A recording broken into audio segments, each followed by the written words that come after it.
Good morning, everyone, and welcome to a new edition of Merrill's Monday Morning Market Madness. Coming at you with an update regarding the Phoenix Metro housing market. What are our current stats? What are our current trends? What do we expect to see moving forward based on what the numbers, not the media, and talking about affordability, talking about how this September of 2021 compared to previous Septembers. So I've got some really good content for you. If you own a home or you're thinking about buying a home or anything like that, I think you will find this information very helpful and educational, although maybe a little geeky and numbers based. If you're not a numbers person, and you need a more simplified version of this, let me know. The numbers we're going to be discussing today are also quite broad. I'm literally looking at our entire MLS, which not only encompasses the whole Phoenix metro area, but it even encompasses sometimes listings in Payson and Tucson get listed on our MLS. So this is like the entire MLS. So the numbers are a little broad, but overall the trends are very accurate because the vast majority, 95% of all the listings are in the Phoenix metro area. So if you are, interested in what the specific numbers are for your house or for your neighborhood, I'm always more than happy to run these numbers. I actually really enjoy it. One of the favorite parts of my job is knowing that I am very, very knowledgeable about the housing market, more so than most real estate agents. And I really study these numbers on a daily basis. So let's dive in. Right now, I'm going to start with the number I always start with, which is how many active listings do we have in our market? Right now, we have 7,958 active listings in our MLS, which is still slightly higher than we have been seeing. The total number of active listings is increasing very slowly. Last Monday, there were 7,823. The Monday before that, there were 7,609. The Monday before that, there were 7,632. So basically, over the course of the past month, we've gained 326 active listings in our MLS, which means on average, we're gaining about 12 active listings per day. 12 more listings are coming on the market each day than that are coming off. Obviously, it's not every day. More homes tend to come on market on Thursdays and Fridays than on Mondays. So we might look at these numbers tomorrow and be like, hey, that trend didn't hold true. But over the course of the past month, homes continue to sell. Homes continue to come on the market at a very slightly faster pace than they are selling. The downside is that 12 a day is nowhere near enough to cover our deficit. 7,000, 8,000 active listings is still so low, so dramatically low compared to the size of the Phoenix metro area that we expect that we'll continue to stay in a seller's market for a very long time. When I first got started in real estate in 2010 and 2011, we had somewhere around 23,000 active listings, and home prices had started to increase at that time. And then throughout most of the 2000 teens, we had, 17,000, 15,000, more than twice what we had, and home prices have been increasing that whole time. So only 7,000 or 8,000 active listings is still a very dramatic deficit, and we expect that I predict that we would need somewhere around the neighborhood of 25 to 30,000 active listings before we would start to see home values stabilize. Probably 35,000 possibly before they would actually start to really fall at a consistent level. Now, I have a lot of clients who start to say, well, I've been seeing a lot more price reductions and that kind of thing. Yeah, some homes are not selling. There are sellers right now who really want to push the limits because all they've been hearing is how hot the market is and how crazy the market is. Well, as we head into the fall, sometimes sales slow down a little bit. So sometimes sellers are putting their home out at a little bit too aggressive of a price, and then they're needing to lower it. But just because we're starting to see a few more price reductions doesn't mean that average prices are falling. It just means that some sellers started too high with their price in the first place. We have a very high number of pending listings still, just under 12,000, 11,959 pending listings, very, very high number for this time of year. And over the past 30 days, there have been 8,816 listings that have sold. So that gives us a month's supply of inventory of 0.9. Now in, March or April or May, we were as low as like a 0.4. So that sounds like a lot. The month supply of inventory has increased all the way to a 0.9. However, to reach a balanced market, we need a month supply of inventory somewhere around 4 months. We're at 0.9. So it's still very, very strong, very, very strong seller's market. Now, one number that really caught my eye was the total number of homes that we had close in the month of September. September saw 9,385 closings, which is like it just felt really high. So historically in our market, May and June. So we see usually around 10,000 listings will close in May, and usually around 10,000 listings close in June. And that's the peak, right? Kind of like the pitch of a house. The months around that, the sales start to fall off, right? So April and July might see closer to 9,000, and then March and August are like 8,000, until you get to the slowest months of the year, which are December and January, where we historically see around 6,000 closings in each month. So 9,385 is a very high number for September. So let me just compare that to the last 10 Septembers. Last year, 2020, was weird because almost nothing sold in May and June. Well, May, because of COVID, and people weren't leaving their houses, and so that last year's numbers got skewed. So last year we actually saw 9,600 closings in September. The market was still people were making up for lost time last year, but throw out last year, the rest of the previous Septembers. 8,024, 7,070, 7,500, 7,400, 6,900, 6,200, 6,300, 6,400. Those are the last 10 Septembers. So, on average, around 7,300 homes typically sell in a September, and we saw 9,300. So demand is still, despite, everyone kind of, or at least I'm hearing a lot of talk and concern around affordability. And we're still seeing an awful lot of homes selling, very, very high number of closings for the month of September.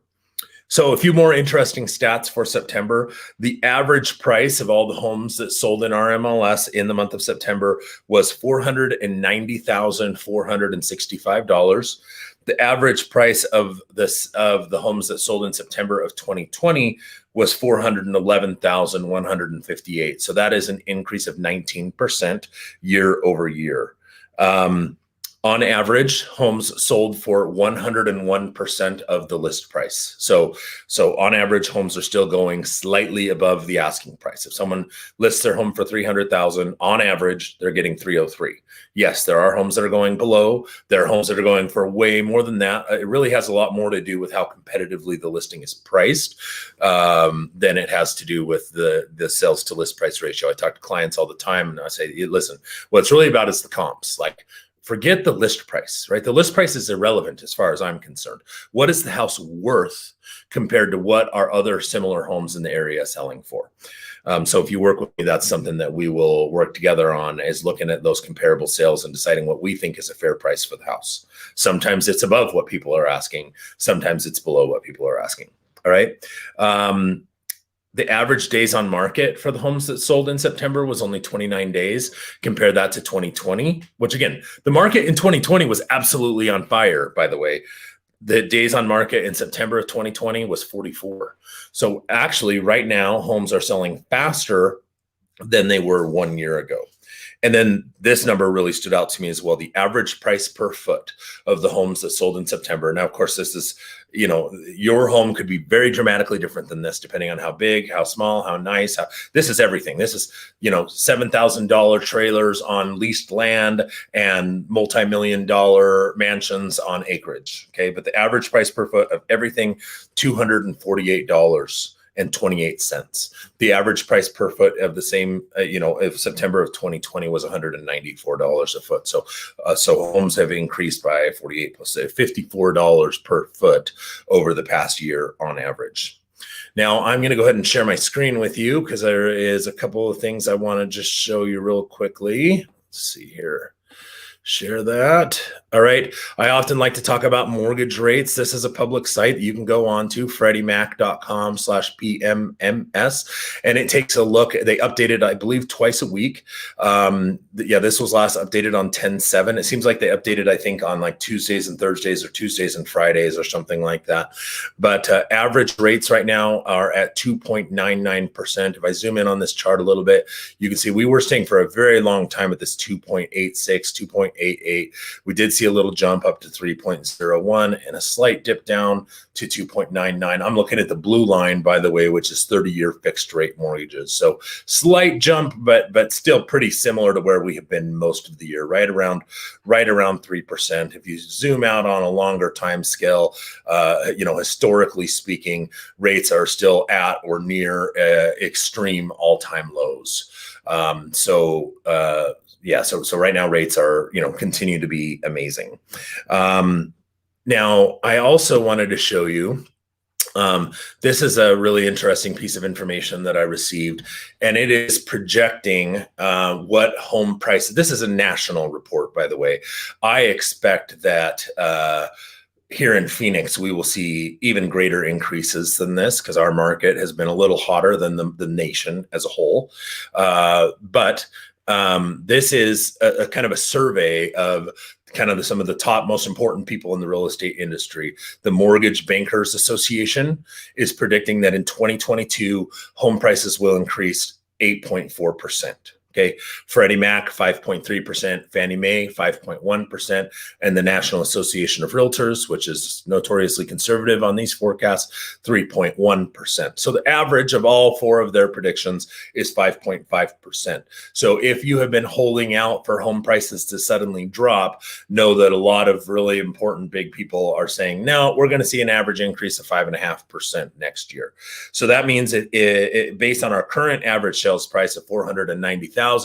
By the end of 2022, your average price, if their projections are to be trusted, will be $517,440, which would be a year-over-year increase of $27,000. Okay, so if you have an average price home, you're going to probably gain around $27,000 in equity over the next year. Now, again, this is national, and I predict that these numbers are low for Phoenix, because again, we have a pretty severe inventory problem. We're growing faster than a lot of the country. There are places a little crazier than us. Idaho, for example, is a little crazier than we are. Some parts of Texas are a little crazier than we are, but we're probably ranked in the top 10 hottest markets in the nation. I predict that we will see average price increases of probably more like 8 to 12%. So I think this number is a little bit low. But I just want to have you think about something here real quick, and I'm done sharing my screen here. So let me stop sharing and let's see here. There we go. What if we're wrong, right? Like what if I'm wrong about what if the National Association of Realtors and Fannie Mae and Freddie Mac and the Mortgage Bankers Association, what if they're all wrong about average price increases and the market does fall? Well, in my opinion, the only thing that's really going to cause home prices to fall is if interest rates go up dramatically. And no one is really predicting that to happen. Okay, right now rates seem quite stable. As you saw earlier, we haven't really seen a dramatic swing in interest rates all year long. Again, it moves, 0.25% up and down a little bit, but for the most part, rates have been extremely stable for all the entire year. All right, now let's say that rates go up to an average of 4%. So we're at an average of 3% right now. 4% would still be, historically speaking, an amazing interest rate. Well, let's just assume that you have a $500,000 mortgage. I used that number because we're almost at a $500,000 average sales price at a 3% rate. Your principal and interest payment on a 30-year fixed rate mortgage, I'm taking out taxes and insurance and HOA. There's too many variables on all that. Mortgage insurance, just a $500,000 mortgage at 3%. Principal and interest payment on that is $2,108. Okay. Well, if rates rose to 4%, you would only be able to spend $440,000 for the same payment. Okay, so if you want that $2,100 payment, the amount that you would be able to mortgage drops by $60,000. Just a 1% increase in interest rates, and again, 4% would still be considered a pretty great rate. So let's say again we're wrong and home prices fall. You're going to need them to fall by $60,000 just to get the same payment that you could get today at a 3% rate. So I think that's pretty unlikely. Now, if rates rose all the way to 5%, which again I think is unlikely, then you would only be able to mortgage $392,000 for that same monthly payment. More than 100,000 home prices would have to drop on average by more than $100,000 to be able to get the same monthly payment that you could get today at 3%. So, affordability is still actually pretty good. With rates being as low as they are, yes, home prices are higher and it feels very expensive, but from a monthly payment standpoint, it's really, really doable right now. And by the way, if you have a lot of equity in your house, maybe you don't need to tap the equity in your house. Hopefully you don't need to tap the equity of your house. I think it's an amazing time to invest. My wife and we are personally buying 2 investment properties right now that we have under contract. And so this is me putting my money where my mouth is, saying that I believe the market is going to continue to go up and improve. I don't think we're going to see average prices increase by another 20% over the next year. But the point is, rents are sky high right now. Rental prices are very, very high, and that's not projected to go down anytime soon. I personally am very concerned about inflation, all the government money printing and all of that stuff that's going on. And at the end of the day, if there's a lot of inflation, that means that home prices and rent prices will continue to rise. And so I believe that right now is an amazing time to invest, because you get to get in at a price that's going to go up over the next 12 months. Rents are going to go up over the next 12 months, and you get to buy it at an interest rate in the 3s for a non-owner occupied is unbelievable. So if you have thought about investing, but you've got a little bit cold feet, or you are unsure, let's get together and talk about what it could look like for you and what some of the good options are for investing right now. There's lots of different things different investors are looking for: cash flow and equity and multifamily, and it depends on how much money you have to put down, and lots of different things, but would love to be able to help you with that if it's something you've been thinking about doing. So I hope you found this episode helpful. I know it was a very long one, and y'all have a great day, and let me know if I can do anything for you.